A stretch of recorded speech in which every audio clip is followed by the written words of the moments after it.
This is Michèle at Dasami Bookworm Podcast, and I'm so excited today because we are here at the Byres Road Book Festival at the most important bookstore, Oxfam, because the prices are great and then you get to feel good that the money is going to a good cause. So with the participation in it, I'm delighted to introduce Elena and Annie. Welcome. Hello, thank you for having us. Yeah, hiya. Well, you've been, as I said, very gracious to invite our authors here. It gives them an opportunity to chat about their books and to, increase sales here. So I know it's been a little bit ongoing, and please tell us, how many years has this been going on? The book festival has been going, as far as I'm aware, since before COVID happened. And then, of course, with lockdown, everything was stopped. The year that it started again was last year. And it was I wasn't working here, but after the meetings, they told me all about it. And it was a bit hectic because it was just all last minute. So this year we had more time to prepare, which is great. And we can really see the results and good people coming in and chatting about their books. Yeah. That's wonderful. Annie, what makes you most excited about the Byres Road Books Festival? I think just an opportunity to do something different and kind of engage more in the community, because obviously, it's nice day to day on a normal week where like a bookshop, people come in, but it's just extra special to have like events like this and just, again, something for everyone, like, new authors getting to sort of share and for us as well to learn more about the publishing process, because to be honest, I wasn't very familiar with any of that. So yeah, I think just to make it more community based, I guess, for lack of a better word. So today is Saturday, which is one of the busier days. You've got Sunday, you had Friday, which they did the children's with Bernie the Bear, and Catherine Grace was here, and the children seemed to enjoy themselves. That was a great idea. Yes, it was great. We want to be everyone involved, not only more adults, because at the end of the day, for example, with crime authors, children cannot be really involved in it. And Friday was Children's Day, basically. So we had some arts and crafts for them to enjoy themselves. And also, of course, Catherine telling the story about the bear. Everyone really enjoyed it. And we just want everyone to be engaged. And I think for us as well, getting our inner child out again. Yeah. I was just getting far too excited with all the bear-themed books that we had as well. And just, it was a great time. It was good. The coloring was great because some of them, and we've got photos on our website so everyone can see, with the children create, and they have purple colors on the elephants, and because there's the cutest little baby elephant, and all the different activities. So it does bring out your more creative sides. Especially as a child, yeah, because I think I can't remember, it wasn't that long ago, I read somewhere that like children are a huge number, like way more imaginative when you're younger than you are as you get older, and like that's where it starts. So it's like, I think sometimes as an adult you kind of forget sometimes how to embrace that side of it more. So yeah, you start facing reality and your creativity dies, basically. So we need a little bit of fun healing our inner child, so that's good. That's very important because that brings out the creativity in authors, writers, illustrators, whoever it might be. That's very important for them to have that, and everybody needs to share in the creativity. So we'll be back again tomorrow with G.J. Penny, that's Gordon Penny, with poetry, and then we will be back with Joy Dakers, who is phenomenal photographs, the books, and they come with little stories as well. So what, if you had a message to share about Oxfam, Elena, what would you share? I will share that everything is for everyone, and we want everyone to be involved. The being in the shop is not only about what we raise and the funds that we raise for all the charities, the charity projects that we have, which are tons of them, but also to create a community in the shop of all the people who volunteer. The volunteering is a huge part of Oxfam and is one of the most important ones in my opinion. And being here with the volunteers, sharing different stories, different backgrounds, different reasons why people volunteer, it's really important to create a really good environment and for everyone to feel welcome in it. And Oxfam does really well job with that, and to make everyone engaged and also aware of what is going on around. So that is great. And Annie, what is your message? I think I would definitely echo what Elena said. I mean, we jokingly call it Ox Family, but no, jokes aside, I love that. It really does, because yeah, I mean, kind of like Elena said, it's one of those very, very few things where everyone wins. you know, I feel like it's hard to come across that kind of thing these days, where be it from volunteers, you know, there's so many different people from different backgrounds, but it really gives them, I mean, I started out as a volunteer too, so I know from my experience how much it gave me that sense of belonging, purpose, structure, routine, you know, like the social aspect, the free biscuits. That's very important. Yeah, but also just from a customer point of view, you know, people who, there's just something about pre-loved things that like just makes them extra special. You know, it's like people that you'll never meet, but sometimes if it's just a little like writing, oh, you know, a gift, someone gifted this book, and you kind of feel like, oh, there's a bit more history to it. But again, you know, it's often more affordable, it's more sustainable, you know, because basically day in, day out, we're recycling books, you know, they're not going to waste. And then, of course, you know, last but definitely not least, you know, all the people that the money's actually going to, it's like life-changing work, you know. So it's like I said, I feel like it's quite rare to find something like that everyone benefits, basically. Well, thank you, both of you, for today. This is just the start of the Saturday, so we'll finish this up on the Sunday once we're done with the program, and then I'll ask you for your shout-outs at that point in time, which I always do. You've got plenty of time to prepare this time. So, thank you, Annie. Thank you. Yeah. And Elena. Thank you so much. Describing Glasgow and its people. I like Ian Rankin, but I still felt myself I had to get away from the senior detective and bring in Hamish Macbeth. That would be the best way to explain it. If we go back to the old Hamish days, Andy's like old Hamish, but he does progress through his career, you know. What influenced me? I think everybody I worked with. I took a wee bit of him and a wee bit of him and made a him, and a wee bit of her and a wee bit of her and made a her, you know. And having the background, I joined in 78, this starts in 79, I had the background that the law side of it in the book is factual, you know. Folk keep saying to me, were you actually involved in that case? And I've got to say no, you know, because I'm still officially under the Official Secrets Act to the day I die. So I can't take an actual case and put it in the book because people can identify with it, you know what I mean? But as for influence, it was whatever I was thinking at that particular time, and where I'm taking his career through that bit. I can think of one big case that, you know, I'd love you to tell the story because of the ramifications it had in the East End in particular, you know? No, we're not going there. No. So I know what you're on about. And that's the reason the friend of every book says that this is based on a story, but not realistic at all, obviously. The Cottage Bar wouldn't have been involved, was it? No, it was the old, it was supposed that you used to Cranhill, Rickazy, places. Oh yeah. No, I'm not going there. There's not an ice cream van in that book. Yeah. Has it surprised you that you've managed, that you said you had no thoughts of writing and you've never done it apart from reports? Has it surprised you? Shocked. You've been able to A do shock this? would be a better word, to be honest with you. Actually, to see, it's all on my laptop, you know what I mean? And it's all in bits of paper and it's all in memory sticks, and then all of a sudden you're standing there holding your book. You think, oh, jinx, help my both. You know, this is it. It's real now. You know, it has come as a shock to me.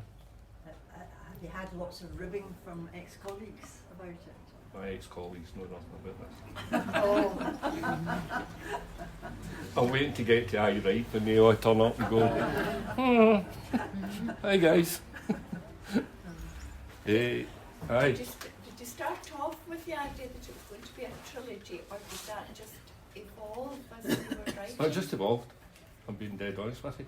Right, so we get the officer's tale, so we get him through his first 2 years and a bit. And then the secondment came, because that's the way things work in the police. Anyway, so he got his secondment to CID. That came to an end. So he should have went back to the shift, but as I said earlier, things happened and he gets spirited away into the city. So that was it. I'd finished the trilogy, so right, that's it. And it's game over. And then I was just sitting one night and I thought, no, it's no game over. So my laptop opened up again. So I took it 10 years after, right? And gave you a bit of background what happened through the next 10 years of his life and where he got to, and through his promotions and he ends up as a boss back in his old office. There it is, it's a spoiler. But he ends up back as a boss in his old office, in the way it was, in the life he knew, and the people that he knew in the village. You know. That was it. That was it. He formed a close relationship with a female police officer. Nothing in it between them, just a few colleagues called June Brown. Then I went to bed one night. I was lying there thinking, nah, this isn't over yet. They're both retired. He retires with his missus to Tenerife. She retires to Gran Canaria. She gets a phone call for the village. And it then became one last time. And that is it, finished. At least he says so now, until I get an email which says, oh, by the way, I've written just one more book.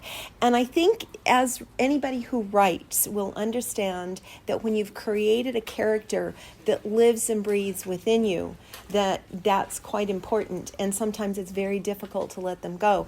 And believe me, Andy just lives on and on, which is not a bad thing because the character has progressed, as every protagonist does have to. Which brings me to the next question about... Anything? Anything else?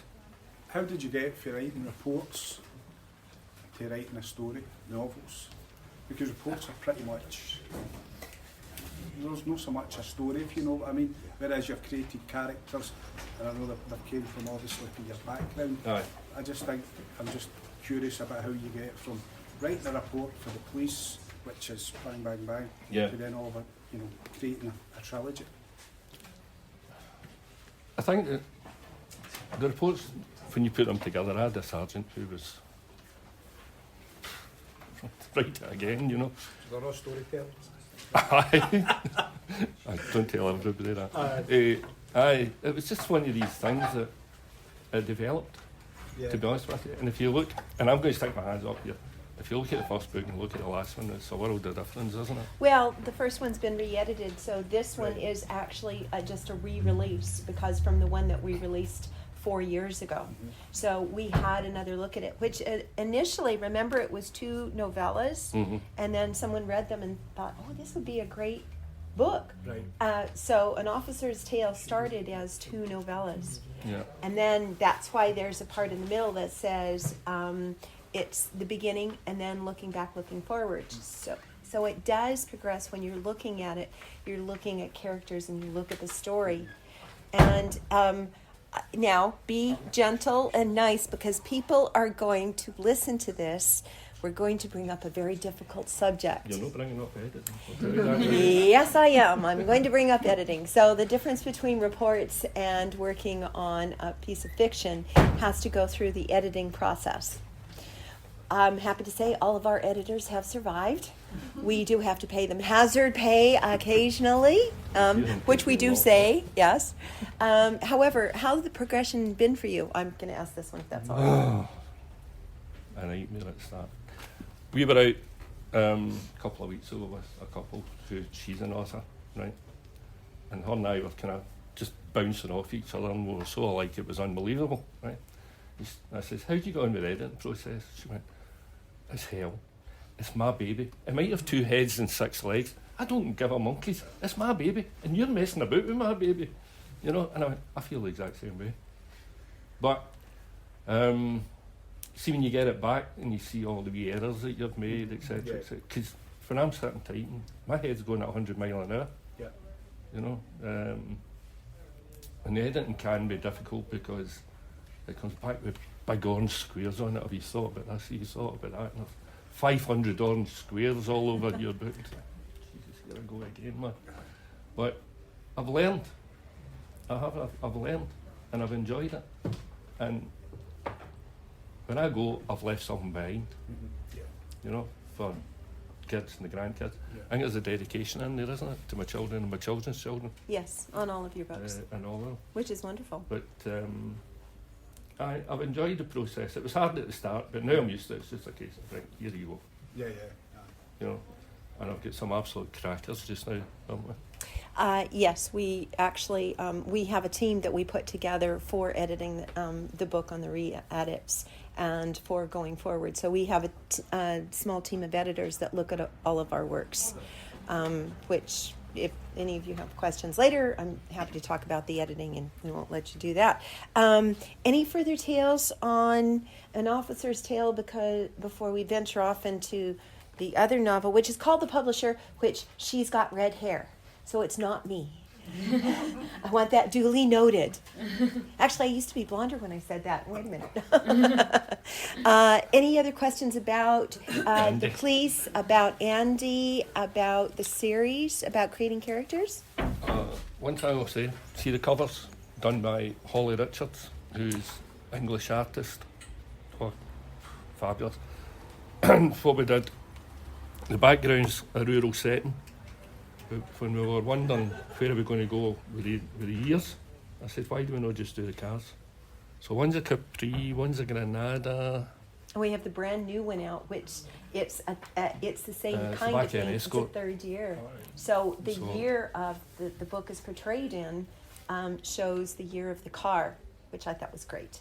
I am surrounded by a wonderful team, which I'll introduce in a moment. We have Claire, and we also have Joy, who's part of our team, who join us on different events. But it's the team that makes it. And Holly, again, she couldn't be here, but she's a phenomenal illustrator. She does our children's books as well. So So there Yes. you go. Yeah. okay. Where do you want me to go? Any more Uh, questions on Andy Blackmore? Or his girlfriends? Does he Plural. change? Does he change as policing methods change? Yes. It's true to the decade and how he has to change. And I think there's a line in it. He's a rough diamond and we've got to polish him. And that features in one of the pages. I remember that. And just, he's come off a building site. He's worked with guys on building sites. He's worked with the rough and ready. He's hung about with the rough and ready. So he's kind of rough and ready. But he's got to change his way. He's got to calm down a bit. And it happens. And he gets there. And I think that's the wonderful part about this protagonist, as everyone does. No matter where they start, they grow, and sometimes a protagonist might not grow in the way you want it to, he or she or they, whoever it might be. But that's the part of the story that makes it interesting, is that there's always a police story out there. What makes this one different is the characters that Simpson has created, kind of thing. And having grown up in that same kind of time frame, I can relate and understand. Sometimes people, from a younger age, not looking around, but younger age, oh, how can you do this? Well, it was the 70s, it was the 80s, and not that it was right, wrong, but that's the way it was in history, and that's the way that it's portrayed. So someone has to understand that. And when you bring that history to the reading of a book, which is important, every reader we bring our own history when we're reading a story. And that's what intrigues us, the characters. And they may irritate you beyond belief, or that might be the great part because you go, no, what? So whatever it is. But Simpson's done a great job with creating those. And for anyone that does buy them, there's a song in every single book of mine. I'm not talking the words, I'm just talking about the title. And there's a band mentioned.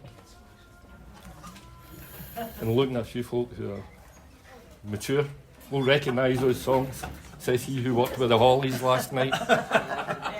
JN, do you want to know about that? All right, next book. So the next one is, I have to say, we asked the publisher. Now, I have to admit, I have a particular place in my heart for it because there's lots of murder. Sorry, did I say that out loud? I'll tell you what happened there. I did an Officer's Tale and I did the secondment, and I thought, right, I've had it with Andy just now. It was just one of these, I've had it, right. I'm going to give it, maybe take 6 months off or something like that before I start thinking of Andy's next book. And I'm a manager, senior supervisor with a security company in Glasgow, right? So because my car's sold, because nobody buys my books, I get trained You've into Glasgow got now. a few. You've got a few, and I was getting trained into Glasgow, right? So coming up for Clydebank, getting into Partick, I was kind of. And don't ask me why, but I looked down Dumbarton Road, right? And I thought, that's my next book, Dumbarton Road. And I started thinking, on my way into work, and then on my way back out. And the publisher is all based, I would suggest, within a square mile of here, 2 square miles. So it's Dumbarton Road, it's Kelvin Grove Park, it's every place that you know around here is all in the publisher, with the exception of one chapter. Right, what am I going to do? I'm going just looked and I'm just going to call it a publisher. It was only a working title to start with. And I created Yvonne Duncan, who was she is the central character in this whole thing. It's a female-based character. She's number one, whereas Andy's got his own character, Yvonne's got her own character. And then she meets a guy who's 10 years younger than her. He's the personal trainer. The two of them form a relationship. She doesn't know anything about his background, but when the background starts to come out, it really starts to come out. Italian. We'll just give that as the hint. It's Italian, yeah. She goes and meets his family. His father is seriously important. He buys up businesses, and he makes an offer for her business, and then things really start to take off, and then bodies start appearing here, there, and everywhere. I think the bodies start appearing before she meets him. I just one. No, I think it's 2. Are you sure about this? He did the good thing about. There's just so many bodies. I kind of lost the plot eventually. The good thing about it is that writing from a woman's perspective can be quite challenging, and I have to say that Simpson did a great job with it. He did have 3 female editors reviewing it to ensure that it was correct, from that standpoint. But I think I can say he did, from the perspective of a woman, created a great story. It was. I did the cover as well. That's my photo on the cover. Took that out in Glasgow one night when I was wandering about, with my camera as I usually do. But yeah, Yvonne got herself into some real messes and got herself out of some real mess. There's a wee incident down on the Clyde side. That's there. The incident on the Clyde side. She gets. And this is modern day. The setting is modern day. So I think if anyone has any questions about modern day murder, the changes in writing from the 70s to writing in modern day, or anything else about character creation? It all takes place now. Yes. Well, that was 2 years ago. So I'll tell you what happened. I said to Michèle, it's a one-off. I'm going back to Andy, right? This is just a one-off. It just gave me a breakaway for it. So that was fine. And I was working at the Mela Festival a few weeks ago, right? So wandering around, looking after all the staff, etc. And I was working with a female colleague. And I thought, I know what happened there, and I know what happened there, and I know what happened there. And we just kept going round, making sure everybody was fed and watered and all the rest of it. And the woman I was working with turned around and said to me, what chapter of your new book are you in? And I went, I'm not in any chapter. She went, why, you haven't spoken to me for 20 minutes. I bet you a pound to a penny, you go and open the computer tonight. I went, not a hope in hell. It was 2 days later I opened it up, so the publisher 2 is on its way at the moment. And I'm thoroughly enjoying it, to be honest with you. That'll round up book 1 as well. I think I read The Publisher. Did you? Yeah, and I thought Yvonne was a great character. As you said about the murders, it was, I think they're pretty subtle in the way that it happens, in the way that it comes across, and I think the way that you caught the dialect as well. There's a couple of bits I thought, how does that work? But it redeemed itself in the next sentence or 2. I thought it was really good. Thank you very much. I was real impressed with it. Thank you. the setting, as you say, it's modern day. Dumbarton Road, everywhere you spoke about, you know, you knew what the clubs you were talking about and everything else. I know they're all changed and whatever. It was really I had to change names. yes. I think the art gallery is just the art gallery. I couldn't. We had discussions about this, didn't we? Yeah. Okay, let's As just a leave publisher, that. The yeah. park's a park. yeah. As a publisher. You know, because the last thing you want is getting sued. Yeah. If you put something naughty somewhere. And I think that was the basis of my question about writing reports to writing a novel, because I haven't read An Officer's Tale, but I've read the publisher. Right. You know, I wouldn't have thought that it comes from your original writing reporting. No. That's how my No, question was about. No, it doesn't come how from you the get original that. reports. No, I'm talking about your style of writing. Right, okay. Because I thought the publisher was really good. I thoroughly enjoyed it. That's my sounding big headed, so did I. It- And at the end I thought, you are so evil. And I created you. Aye. You know? Because that's what I'm saying about the subtlety with the Aye. murders. Aye. Like Michèle said, there was two, before it sort of got going, and then it was really good. And I was brought up in the tenements, so it was dead easy. It was dead easy for me to see a close, Yeah. you know, and the stairs and the worn stairs, and that was dead easy Yeah. for me. And with basing it all around here, I don't know what that is, but just the ability to see where I was, you know, and I worked around here in my current job as well, and all around the park. And the thing about Mela was she really caught me out when I took out my mobile phone and started photographing all the statues. So I know what the next cover in this book's going to be. That was before I had the guts to tell Michèle, I'm off and running again. You know. But it's been fun. I must admit it's been fun. I never ever thought I would see a day I'd get that done. And I never ever thought I'd see the day I'd be sitting here, to be honest with you. And what we've done, or what Michèle's done, is the books are in here. They've all been donated, so if anybody buys anything, everything's going to Oxfam as well. Now over in Watersfield as well. I think what's really important is that as a writer, there is no age. Mozart wrote his first concerto when he was 5. Grandma Moses started painting when she was in her mid-70s. See, you're still younger than that, I think. I publish the books, I get away with a lot. But that's the thing, is that creativity is in you, and it doesn't have to be expressed in any certain time frame. You can be 5, you can be in your mid-70s, you can be in your 80s. It's recognizing what you enjoy doing. We do, Jaslami offers mentorships, which the author that you talked about, she has dyslexia. So I've worked with her through that. So we have a lot of programs where we help authors do what they do. And I think it's, if you have the passion for writing, which was established later for you, but I think as long as you have that, anybody can absolutely create a story. So, any other questions before I'll shut this off, and then you can ask anything you want?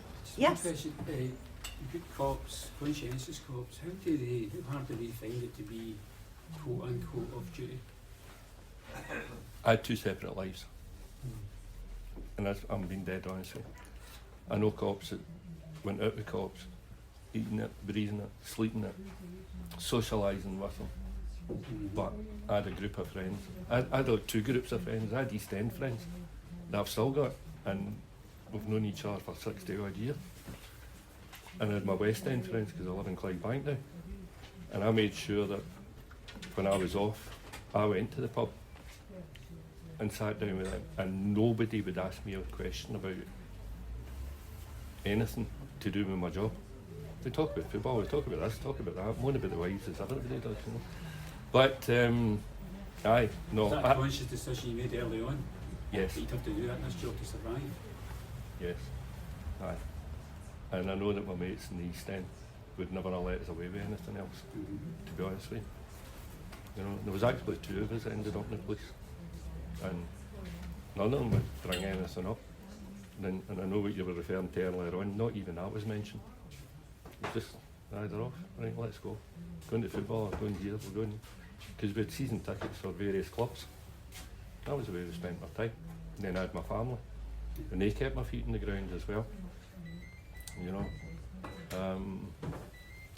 I ended up working in 2 really difficult departments in the last 10 years, and I got involved in one case, and I swore it would never ever happen again, and it didn't. You know, but aye, so that's there and that's there. Up in the morning, go to your work, come home at night, switch off. And I had 2 kids that kept me going as well, who were young, you know, which is quite difficult when you're working shifts. Aye, so there you go. Anything else? Can I ask how you feel policing is evolving? When I was, well, it was a job I had maybe 15 years ago, and one of the ladies that worked with me, her son had always wanted to join the police, and he did join the police and did the training. And I don't know if he's still in the police, because he was hugely disappointed once he actually started. Mhm. There was so much reporting, you know, he seemed to spend his life writing reports, etc. And it was just so different from what he thought it would be. And I know writing, I was with the NHS, that was the bane of our lives, writing pages and pages of things, you know, instead of getting on and actually treating patients. And I know my teaching family, yeah, it's the same thing, writing reports, and you should actually be physically teaching. Yeah. And I gather it's the same in the police, or is it improving that side of things? Right, How long ago did you leave? 2009. Now they've got wee dictaphone things in their pockets, so I sit and type into me. What are you doing? You not got a book? No, this is what you do now. Then it just fires away straight to the typist, and it's crazy. I'm actually a manager, supervisor, as I said, with a security company, and I run one of the football clubs in Scotland, security at a football club. And we get the guys coming in, right? I can tell you now, and I'm not telling any secrets or anything, I think with the exception of Rangers and Celtic, virtually every ground in Scotland is police free. That's the state it's got to. Yeah, we've got, because I run a smaller club, the guys do come in. They come in for a cup at half time, or they just kind of drop in just as a kind of presence, etc. And they're just, I'm going to use Glasgow, but they're scunnered. Yeah. You know, they just don't know if they're coming or going half the time. Half the calls aren't they getting answered. It just seems to have gone. I know that when I was there, that if anything serious started, then everybody and their granny was there. You know, whereas now you're thinking, when are they going to get you? You know, it has changed. But as I said to every probationer that come in the door, this job's what you make it. And that's the road you've got to go down. Yeah, everybody's a moan at work. You've probably done it, I've done it, everybody's done it, and just can't be bothered today. But don't let that get the guy that you're in the car with down. Do you know what I mean? And that comes out in Andy's book as well. I've just brought everything out of the way life was then. You know. But I think it's changed. Do I think it's changed for the better? Nah. I had the old uniform, and when you look at cops now, getting a bit like urban commandos in comparison to what I wore with the white shirt and tie. I don't think, this is personal, right? I don't think there's the same presence about it. I don't know what you guys think. You know, when we walked down the street, they knew we were walking down the street, whereas now it's kind of, you know, and don't know. They look like they're delivery drivers now, don't they? They're all dressed in black. Well, there was ever a breach of peace, that was that right there and then. I think that's a perfect way to end us on laughter with everyone. So I'll thank everyone for joining us today. I'm going to turn this off so the podcast will be ended, and then you can ask any questions, have books signed or whatever it is.